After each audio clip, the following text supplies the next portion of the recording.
안녕하십니까, 박민수 약사입니다. 오늘 시간에는 골다공증에 대하여 알려드리겠습니다. 골다공증이란 뼈의 양이 감소하고 질적인 변화로 인해 뼈의 강도가 약해져서 골절이 일어날 가능성이 높은 상태를 말합니다. 뼈는 성장이 멈춰 있는 조직이 아니라 일생 동안 지속적으로 생성과 성장, 흡수의 과정을 반복하며 변화하는 장기입니다. 1년마다 10%의 뼈가 교체되고 10년이 지나면 우리 몸의 뼈는 모두 새로운 뼈로 교체됩니다. 20대에서 30대까지 골밀도가 가장 높고 그 이후로는 조금씩 감소하다가 여성의 경우 폐경 첫 5년간 급속도로 골밀도가 약해집니다. 골다공증의 증상은 대부분 없지만 골절이 생기면 통증이 생기고 골절이 발생한 부위에 따라 다양한 증상이 나타날 수 있습니다. 골절은 모든 부위에 일어날 수 있지만 특히 손목뼈, 척추, 고관절에서 골절이 자주 발생하며 노년에 고관절에 골절이 일어나 회복하지 못하여 누워있게 되면 죽음의 길목에 서 있게 됩니다. 골다공증의 근본 원인은 첫 번째 유전적인 요인이고 두 번째 조기 폐경이며 세 번째는 스테로이드 같은 약제를 많이 복용하였을 때이고 네 번째는 흡연이나 알코올을 오랫동안 하였을 경우이며 다섯 번째 류마티스 관절염을 앓을 경우입니다. 합병증에는 골절로 인한 통증 외에도 여러가지 합병증이 발생할 수 있습니다. 척추 골절의 경우 키가 줄어들고 허리가 휠 수 있으며 흉추 골절의 경우에는 폐활량이 감소할 수 있습니다. 그리고 고관절 골절은 대부분의 경우 입원하여 수술을 받아야 하며 오랫동안 누워있게 됩니다. 오랫동안 누워있게 되면 건강하게 살 수 없습니다. 인간도 관절염, 중풍, 치매, 골절 등의 이유로 심신과 뇌의 활동이 저하되면 순식간에 쇠약해져 제 기능을 하지 못하는 불사용 이축 상태가 됩니다.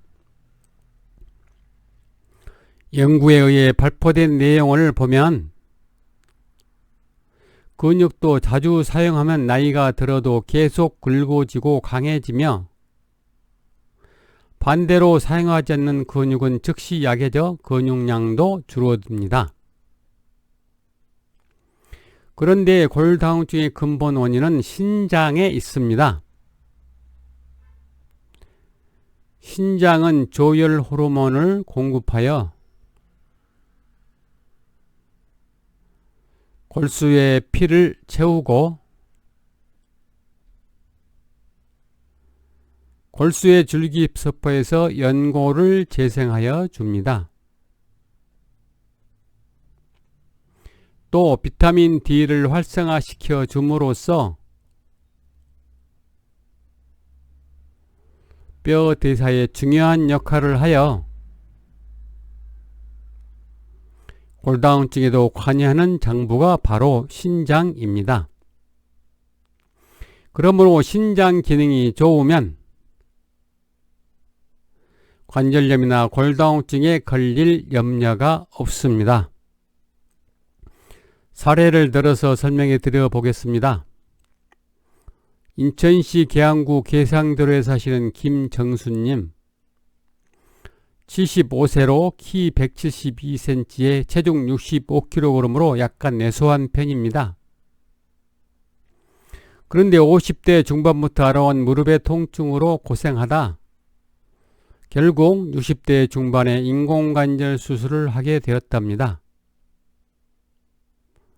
그러다가 70대 초반 어느 추운 겨울날 얼음판에 미끄러져 움직일 수 없어 119 차에 실려가 병원에서 검사해 보니 고관절 골절이라고 하여 병원에 입원 중인데 5개월이 지났는데도 회복이 안 되고 침대에 누워 있다고 하여 있습니다.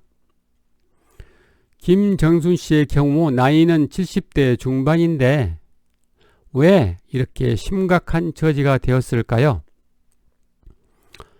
결론으로 김정수 씨가 무릎에 인공관절을 할 정도로 심각했던 이유는 평소 소변을 자주 보는 전립선 비대 증상이 있었고 발톱무좀이 있었으며 발바닥이 뜨겁고 아픈 족저근막염 등 신장의 기능이 약하면 나타나는 증상들로 고생하고 있었습니다.